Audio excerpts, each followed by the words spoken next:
Hello friends, welcome to my EST study guide channel. तो आज हम इस लेक्चर में हिंदी वर्णमाला को इंग्लिश में लिखना और पढ़ना बड़ी आसानी से आज हम सीखने वाले हैं।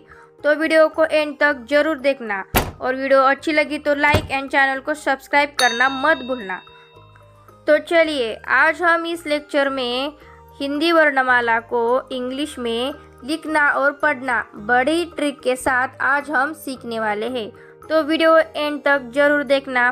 क से ग तक की वर्णमाला को आज हम सीखने वाले हैं। तो चलिए वीडियो को स्टार्ट करते हैं। पहला अक्षर है क। देखो, क जब हम क बोलते हैं तो लास्ट में हमें अ की ध्वनि सुनाई देती है, इसलिए क को के लिखते हैं और लास्ट में अ की ध्वनि हमें सुनाई देती है, इसलिए ए लगाते हैं। तो क को हम इंग्लिश में के ए लिखते हैं। क के बाद आता है ख। देखो, ख जब हम ख बोलते हैं तो लास्ट में हमें अ की ध्वनि सुनाई देती है, इसलिए ख को के एच लिखते हैं और लास्ट में ए लगाते हैं। ख को इंग्लिश में हम के एच ए लिखते हैं। क्या लिखते हैं? के एच ए। ख के बाद आता है ग।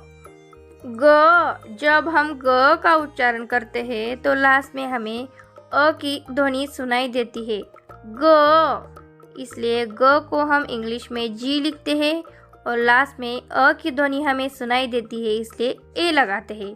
तो ग को हम इंग्लिश में क्या लिखते हैं? ग को हम इंग्लिश में जी ए लिखते हैं। ग के बाद आता है घ। जब हम घ बोलते हैं तो लास्ट में हमें अ की ध्वनि सुनाई देती है, घ, इसलिए घ को हम जी एच लिखते हैं और लास्ट में हमें अ की ध्वनि सुनाई देती है, इसलिए ए लगाते हैं। तो घ को हम इंग्लिश में जी एच ए लिखते हैं। क्या लिखते हैं? जी एच ए। घ के बाद आता है च। च देखो, हम जब च बोलते हैं तो लास्ट में हमें अ की ध्वनि सुनाई देती है, तो च को हम सी एच लिखते हैं और लास्ट में अ की ध्वनि सुनाई देती है, इसलिए उसके आगे ए लगाते हैं। तो च को हम इंग्लिश में सी एच ए लिखते हैं। च के बाद आता है छ। देखो, छ जब हम छ बोलते हैं तो हमें लास्ट में अ की साउंड सुनाई देती है, तो छ को हम सी डबल एच लिखते हैं और लास्ट में अ की ध्वनि सुनाई देती है, इसलिए ए लगाते हैं। तो छ को हम इंग्लिश में सी डबल एच ए लिखते हैं। छ के बाद आता है ज। ज जब हम ज बोलते हैं तो लास्ट में हमें अ की ध्वनि सुनाई देती है, ज, तो ज को हम जे लिखते हैं और लास्ट में अ की ध्वनि आती है, इसलिए ए लगाते हैं। तो ज को हम इंग्लिश में जे ए लिखते हैं। झ। देखो, झ झ हम जो बोलते हैं तो लास्ट में अ की ध्वनि हमें सुनाई देती है, तो झ को हम जी एच लिखते हैं और लास्ट में अ की ध्वनि हमें सुनाई देती है, तो ए लगाते हैं। तो झ को हम इंग्लिश में जी एच ए लिखते हैं। ट। देखो, ट जब हम ट बोलते हैं तो लास्ट में हमें अ की ध्वनि सुनाई देती है, तो ट को हम टी लिखते हैं और लास्ट में अ की ध्वनि हमें सुनाई देती है, ट, तो लास्ट में ए लगाते हैं। तो ट को इंग्लिश में हम टी ए लिखते हैं। ट के बाद आता है ठ। देखो, ठ जब हम ठ का उच्चारण करते हैं तो लास्ट में हमें अ की ध्वनि सुनाई देती है, ठ, तो इसलिए हमें ठ को टी एच लिखते हैं और लास्ट में ए की ध्वनि सुनाई देती है, तो ए लगाते हैं। ठ को हम इंग्लिश में टी एच ए लिखते हैं। ड। देखो, हम जब ड बोलते हैं तो लास्ट में हमें अ की साउंड सुनाई देती है, ड, तो ड को हम डी लिखते हैं और लास्ट में अ की ध्वनि सुनाई देती है, इसलिए अ लगाते हैं। तो ड को इंग्लिश में डी ए लिखते हैं। ढ। देखो, ढ जब हम ढ बोलते हैं तो लास्ट में अ की ध्वनि हमें सुनाई देती है, इसलिए ढ को डी एच लिखते हैं और लास्ट में ए लगाते हैं। तो ढ को हम इंग्लिश में डी एच ए लिखते हैं। ढ के बाद आता है न। देखो, न जब हम न का उच्चारण करते हैं तो लास्ट में हमें अ की ध्वनि सुनाई देती है, इसलिए न को यन लिखते हैं और लास्ट में ए लगाते हैं। तो न को हम इंग्लिश में यन ए लिखते हैं। न के बाद आता है तो। देखो तो जब हम त का उच्चारण करते हैं तो लास्ट में हमें अ की ध्वनि सुनाई देती है। तो त को हम टी लिखते हैं और लास्ट में अ की ध्वनि आती है इसलिए ए लिखते हैं। तो त को हम इंग्लिश में टी ए लिखते हैं। त के बाद आता है थ। देखो थ जब हम थ बोलते हैं तो लास्ट में हमें अ की साउंड सुनाई देती है थ, इसलिए थ को टी एच लिखते हैं और लास्ट में अ की ध्वनि सुनाई देती है इसलिए ए लगाते हैं।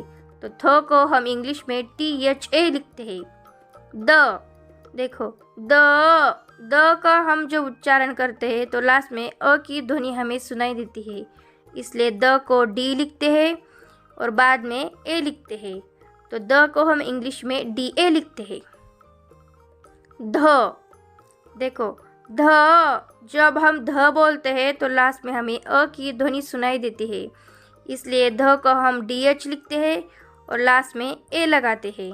तो ध को हम इंग्लिश में डी एच ए लिखते हैं। ध के बाद आता है न। देखो न जब हम न बोलते हैं तो हमें लास्ट में अ की ध्वनि सुनाई देती है। न को हम यन लिखते हैं और लास्ट में अ की ध्वनि हमें सुनाई देती है इसलिए ए लगाते हैं। तो न को हम इंग्लिश में यन ए लिखते हैं। न के बाद आता है प। देखो प हम जब प बोलते हैं तो लास्ट में हमें अ की ध्वनि सुनाई देती है इसलिए प को पी लिखते हैं और लास्ट में अ की साउंड आ रही है इसलिए ए लगाते हैं। तो पी को हम इंग्लिश में पी ए लिखते हैं। पी के बाद आता है फ। देखो फ जब हम फ बोलते हैं तो लास्ट में अ की हमें ध्वनि सुनाई देती है इसलिए फ को हम पी एच लिखते हैं और लास्ट में अ की ध्वनि आ रही है इसलिए ए लगाते हैं। तो फ को हम इंग्लिश में पी एच ए लिखते हैं। ब। देखो ब हम जब ब बोलते हैं तो लास्ट में हमें ए की ध्वनि सुनाई देती है इसलिए ब को हम बी लगाते हैं और लास्ट में अ की ध्वनि आ रही है इसलिए ए लगाते हैं। तो ब को हम इंग्लिश में बी ए लिखते हैं। ब के बाद आता है भ। देखो भ जब हम भ का उच्चारण करते हैं तो लास्ट में हमें ए की ध्वनि सुनाई देती है। तो भ को हम बी एच लिखते हैं और लास्ट में अ की ध्वनि हमें सुनाई देती है इसलिए ए लगाते हैं। तो भ को हम इंग्लिश में बी एच ए लिखते हैं। भ के बाद आता है म। देखो म हम जब म का उच्चारण करते हैं तो लास्ट में हमें अ की ध्वनि सुनाई देती है म। तो म को हम यम लिखते हैं और लास्ट में अ की ध्वनि हमें सुनाई देती है इसलिए ए लगाते हैं। तो म को हम इंग्लिश में यम ए लिखते हैं। म के बाद आता है य। देखो य जब हम य का उच्चारण करते हैं तो हमें लास्ट में अ की ध्वनि सुनाई देती है इसलिए य को वाई लिखते हैं और लास्ट में अ की ध्वनि सुनाई देती है इसलिए ए लगाते हैं। य को हम इंग्लिश में वाई ए लिखते हैं। र। देखो र जब हम र का उच्चारण करते हैं तो लास्ट में अ की ध्वनि हमें सुनाई देती है र। तो र को हम आर लिखते हैं और लास्ट में अ की ध्वनि आ रही है इसलिए ए लगाते हैं। र को हम इंग्लिश में आर ए लिखते हैं। ल। देखो ल जब हम ल बोलते हैं तो लास्ट में अ की ध्वनि हमें सुनाई देती है ल। तो ल को हम इंग्लिश में यल लिखते हैं और लास्ट में अ की ध्वनि आती है इसलिए ए लगाते हैं। तो ल को हम इंग्लिश में यल ए लिखते हैं। ल के बाद आता है व। देखो हम जब व का उच्चारण करते हैं तो लास्ट में अ की ध्वनि हमें सुनाई देती है। तो व को हम वी लिखते हैं और लास्ट में अ की ध्वनि हमें सुनाई देती है इसलिए ए लगाते हैं। तो व को हम इंग्लिश में वी ए लिखते हैं। क्या लिखते हैं? V A. व के बाद आता है श। देखो श जब हम श बोलते हैं तो लास्ट में हमें अ की ध्वनि सुनाई देती है श।